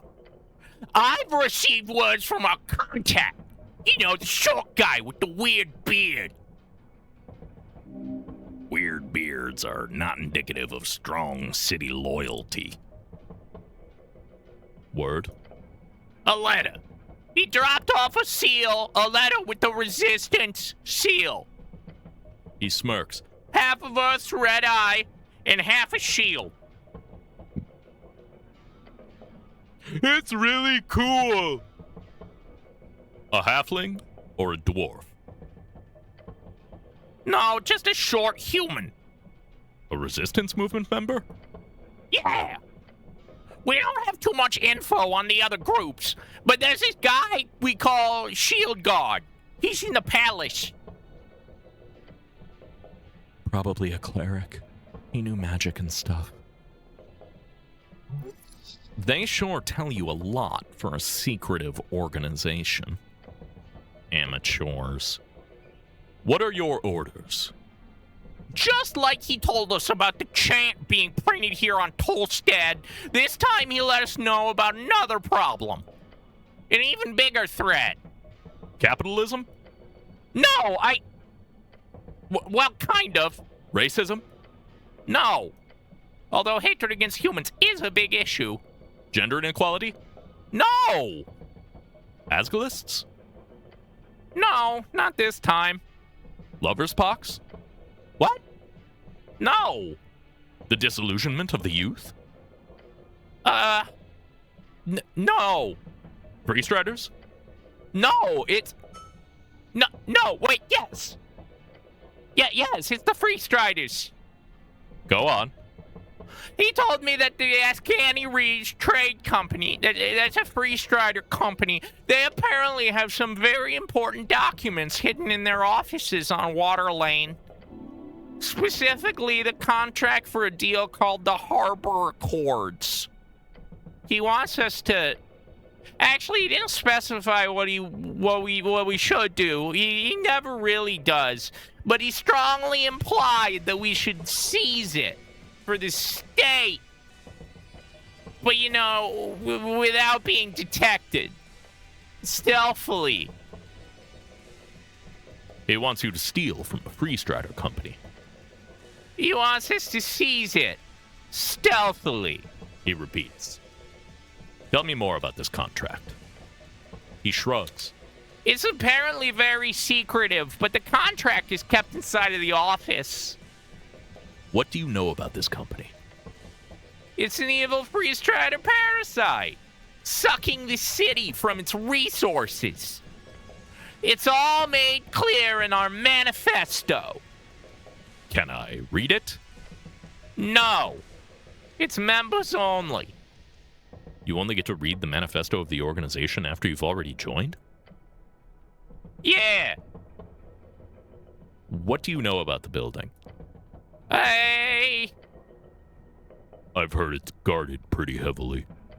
They've got a hippogriff on the roof. Griffin. It's a griffin. Griffon, actually. Whatever. Don't think there's magical locks, though. That's usually hard for places with a lot of movement going on. The goblin squints. You should know a lot about security, kid. In response, the kid looks around. My brother works at a locksmith. He does arcane locks sometimes. So what are you going to do?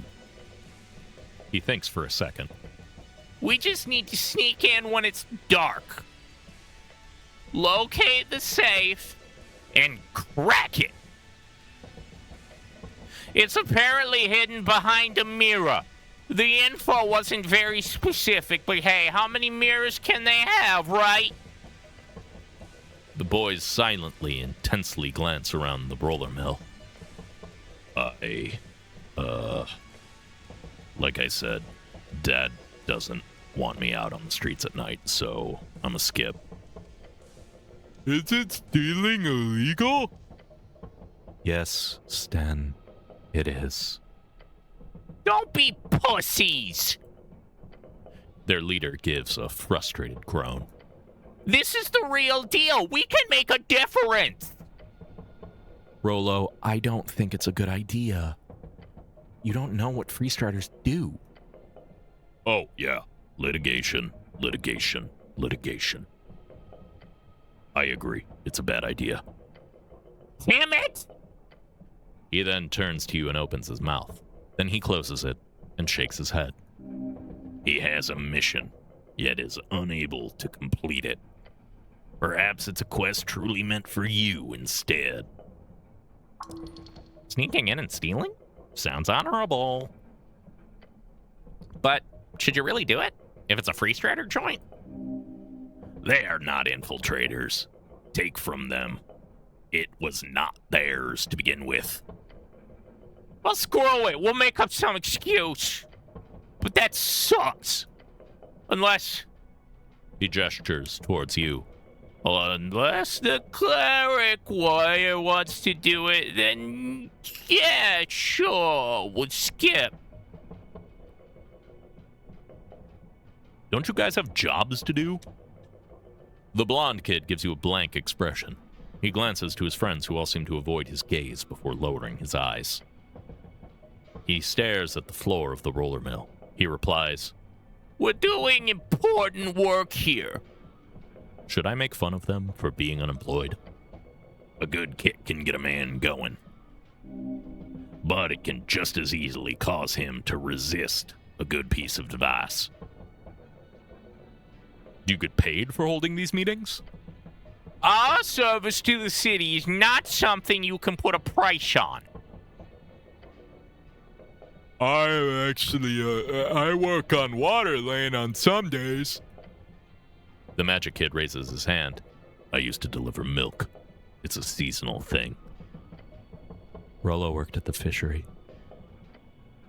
He gives the quiet kid a dirty look. Those assholes fired me for not keeping up with a bullshit quota.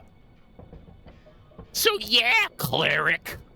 We would have proper jobs if the city wasn't so infected. Infected with what? Outsiders? Free-striders? Calling anyone not from Norvik an infection is horrible. That's not what I have a friend from Fordnip. He's cool. And Licky's family is Volgane. There's a difference between immigrants and immigrants.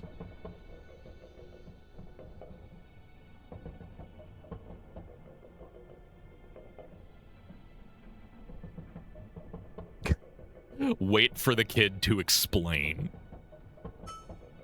He rubs his cheek. It's complicated, okay? Norvik has always been a place Earth conquered for humans, but he was also friends with a lot of other folk. So the main issue isn't really immigrants. It's more like, and there's so many immigrants that the city can't really keep everyone, like...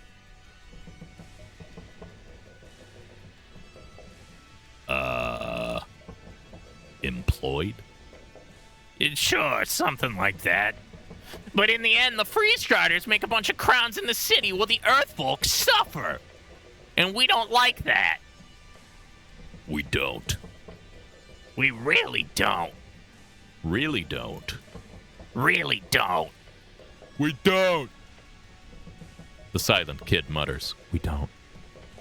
We do not. Your companion rubs his temples. Sounds more like you dislike the greed of reeds more than you dislike immigrants. Yes, that's exactly it. He's so happy not having to feel like a racist. Have you tried getting a gig at any of the guilds in the last couple of years? 70 hours a week at the fishery got me barely enough to afford rent and some food on top of that, and it's barely enough to survive. And then they cut up the hourly rate to keep up with the pressure from investors, you know, from REITs. It's a shit show.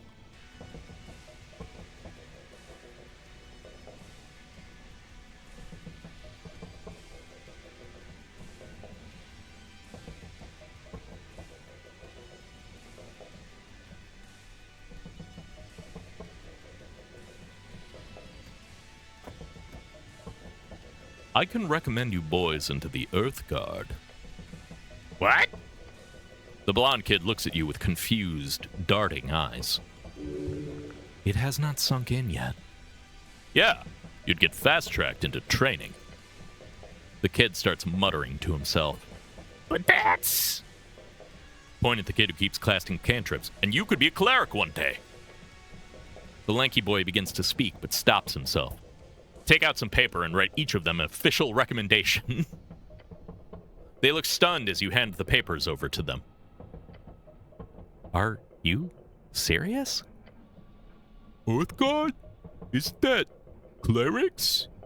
Lots of different Earthguard, from street watchers to equestrians. You'd make a great wall enforcer, big guy. Oh, wall enforcer? Like with armor? Wall enforcer. Earthguard members trained to defend the walls of the city. They typically deal with creatures from the wilds breaching into the districts, even the unofficial ones. Typically, some tough bastards, since they get to see so much combat. Oh. Huh. I thought only nobles could be equestrians. Equestrians. Earthguard members trained in horsemanship, sometimes referred to as the Knights of Norvik. They are few in number, but function as elite soldiers, usually dealing in politics in the palace or sent to deal with high-level situations. They also do work as foreign delegates, and most of them are nobles for entirely honorable reasons. No, they changed that. Read about it in the paper, though being a street watcher seems like a bit of a shit job. Street watcher.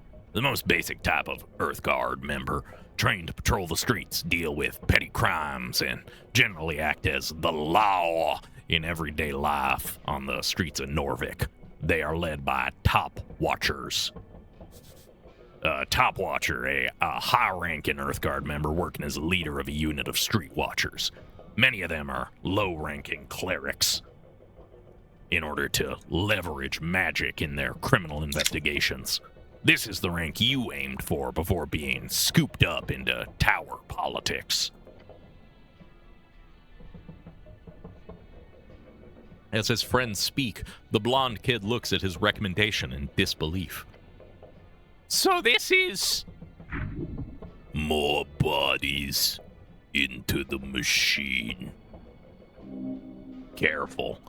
If you put them into the system, they won't get a chance to continue this resistance. Of course, if you fail, they might reject the whole idea. These kids probably won't listen, but maybe...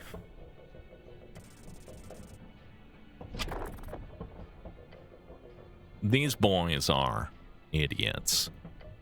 Unfortunately, so are you. What? That's rude. Sorry, but it's true. Actually, not sorry.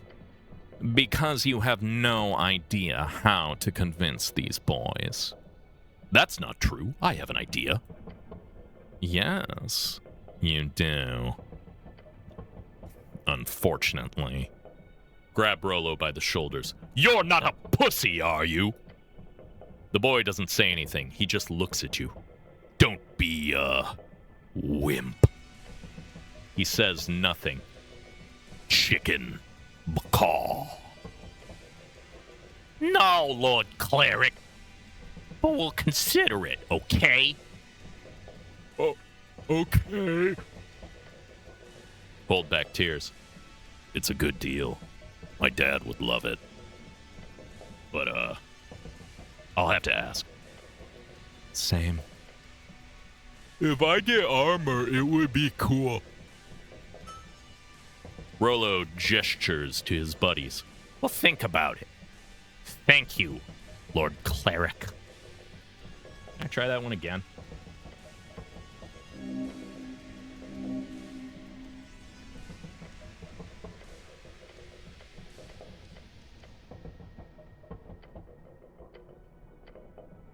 Oh, God, I don't...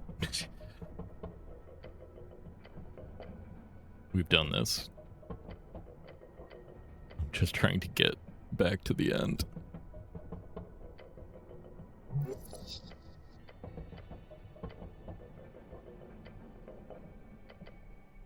Oh. Yeah, we've done this. Oh no, I'm trapped in a loop.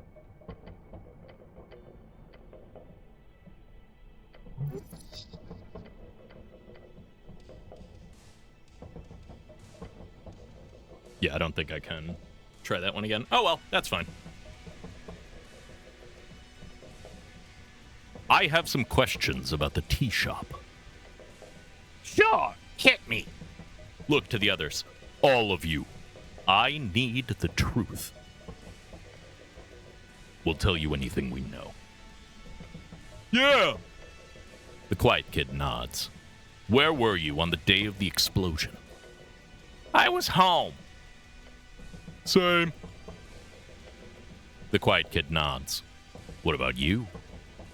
Point at the lanky kid who keeps casting fire cantrips. He clears his throat. I was at Tolly's place. His dad can vouch for it. And if I did have the power to cause explosions like that, I wouldn't use it to blow up a tea shop. Even if it was an Asgard rat hole. A very weak motive, yes. Even if he was a secret beast of yore, or something akin. Suspicious. You were all home then, during lunch, on a workday. They nod. Well, My little brother was close, though. Thank Earth he didn't get hurt. He told me about the fire being weird or something, probably magical. So yeah, esoteric bullshit. esoteric bullshit. Whenever the weird, unstable magic around yours coast makes things a bit too wacky, people tend to say this. He works in the kiosk on Pillar Road. What do you know about the tea shop's owner? Some bird folk, I don't know. Never talked to the guy. The rest of you? They shrug, collectively. You ever hang out in the tea shop? No, of course not. It was an Asgal hangout. Modissa was there a lot, from what I understand. Bet she knows about it. That's all for now. Great. Just say the word if you need anything else. I have some questions about you. Me? Okay. Rollo. Is that a nickname? Because you hang out in a roller mill? He squints at you. No, it's just my name. I don't believe in coincidences. It's a very normal Earthfolkian name. I have 2 uncles named the same. 2? He sighs. Where'd you grow up? Over on Wall Street. Was it nice there? A bit cramped, but not that bad. We lived in an apartment right at the river. Stuff happened, and then we moved to Tolstad. Not that big of a difference, to be fair. My little brother likes it better here, though, so that's good.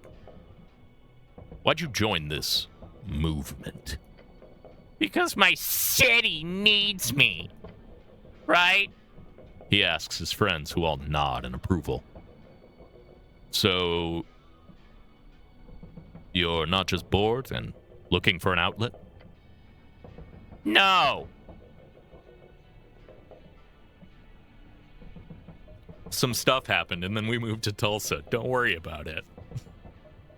What does your father think of you being in this movement? Considering he's dead, I don't think he cares too much. What about your mother? I'll ask her if she comes home this month. Look, it's me and my brother, alone, okay? I'm fine. We both work. All right, no more personal questions. I know enough. Sure? He gives you a confounded, frankly idiotic look. Instead, we'll go for more non-personal questions. Okay. This is an illegal organization conspiring against the city. The large kid perks up. The quiet kid glances between you and Rollo. The lanky kid spawns a weak spark in his hand, looking nervous. What? No, it's not. Yes, it is. No, it's not. But either way, you can't. Should I beat up some teens? Should I beat up some teen fascists? Yeah. You're leaving, one way or the other. Make us. Your companion takes a step back. Get him, champ.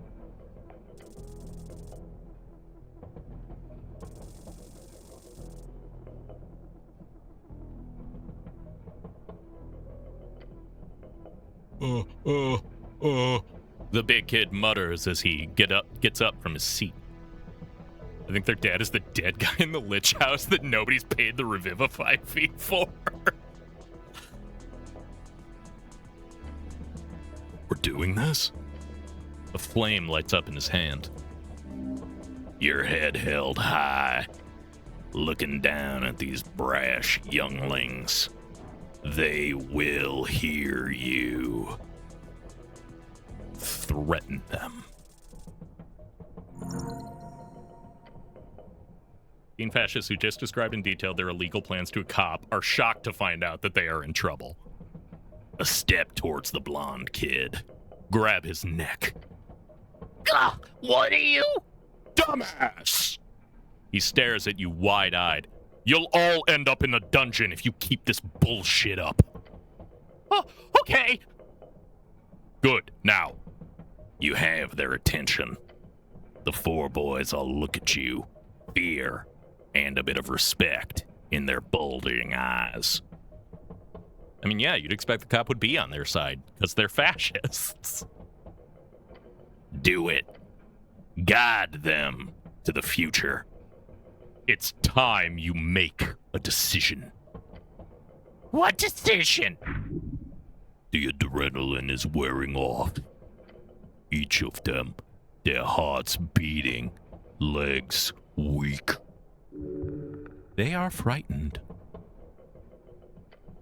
You can let them continue on their search for meaning, or grant them a way out.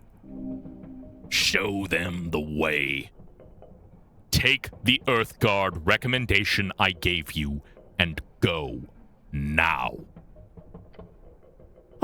Okay. Fine. You guys want to go? I'll become a cleric. Isn't that really hard? Yes! Shrug. I could do it. Huh. Right. Legs weak. Palms sweaty. Moms. Spaghetti.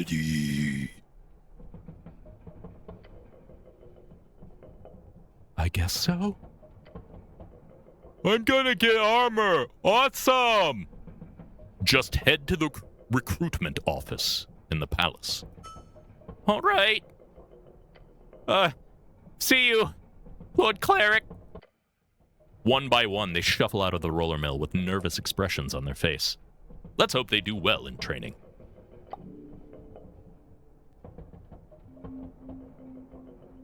Well,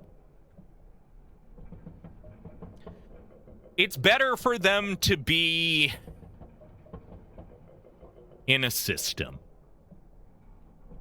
Get your shit together and stop being amateur fascists and join The cops. Wait, shit.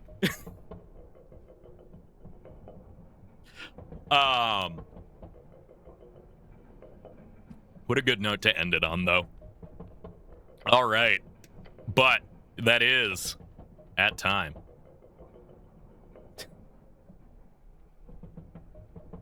It did seem shockingly effective, all told.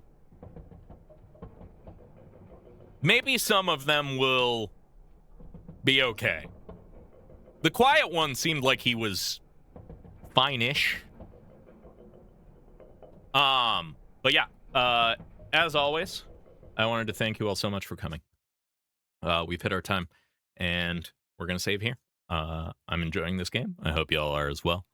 I will be resuming same time, same place next week, Wednesday, Thursday, as we continue to be something fucking... I don't know what we are. I mean, we're the cleric, but, you know. Anyway. Thank you all for coming. Scoop, if you're still hanging around, thank you for the gift subs and all of that. I appreciate it. And just everybody else, thanks for just hanging out and being part of this. I appreciate it. And I will talk to you all next week. Hopefully see you there soon. Or see you there then. Not soon. It'll be a week. I'm rambling. Have a good night, everybody. Have a lovely rest of your Thursday evening. And goodbye. Hey, if you stuck around to the end of the video, I just wanted to say thank you, and I hope that you enjoyed. If you want to help support me in making more of this, you can follow me on Twitch, where I stream these live. Like, comment, and subscribe.